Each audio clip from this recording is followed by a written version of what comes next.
Det bedste, du kan gøre for dig selv, er jo at committe dig 100% til dig selv. Ja. Og dit liv. Dig selv. Og dit liv. Ja. Og det er jo ret grænseoverskridende for mange. Prøv en gang lige nu og bare tænk tanken, du skal slippe dem om et øjeblik. Slip den om et øjeblik. Jeg skal nok sende tilbage. Men for lige nu, prøv en gang, hvis du virkelig tog dig selv alvorligt. Det er jo det commitment er.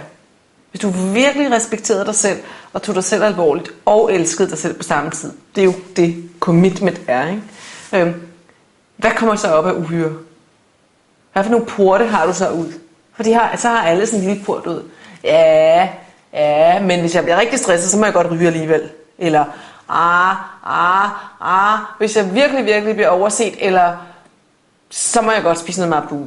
Eller hvis jeg virkelig skal performe, altså og gøre et eller andet, holde en tale, eller stå foran et rum, eller forhandle en kontrakt, så må jeg godt spise rigtig meget til frokost. Eller drikke en liter vin. Inden man går på. Det er noget, du gør, eller hvad? Det kan jeg ikke anbefale. Nej. Men man kan tænke tanken. Det har vi alle sammen gjort. En lille skarp her der. Havde der været noget whisky der, så havde vi taget det. Ja. Og det er jo det.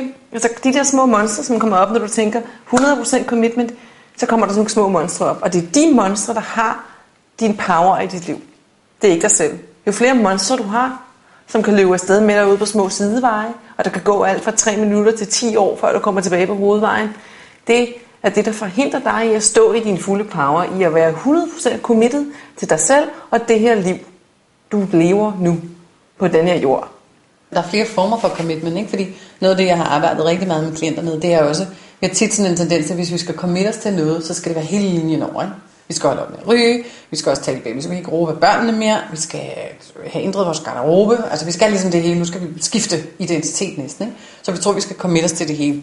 Og der kan det faktisk være en rigtig god øvelse at sætte sig ned og finde ud af, tegne et livshjul over sit liv for eksempel, lave nogle kategorier, hvordan står det til i mit liv, hvad får solen til at skinne i mit liv, altså hvilke emner har jeg, og så sætte sig ned og kigge på de emner, på en skala fra 0 til 10, så sige, hvordan går det lige med mine sociale relationer, hvordan går det med mit arbejde, hvordan går det med min motion og kost, hvordan går det med mit parforhold, altså alt, hvad du har i dit liv. Og så på en skala fra 0 til 10, hvor 0 værende ingenting, og 10 det bedste, hvordan står det så til? Så bliver det ret klart for ret mange mennesker.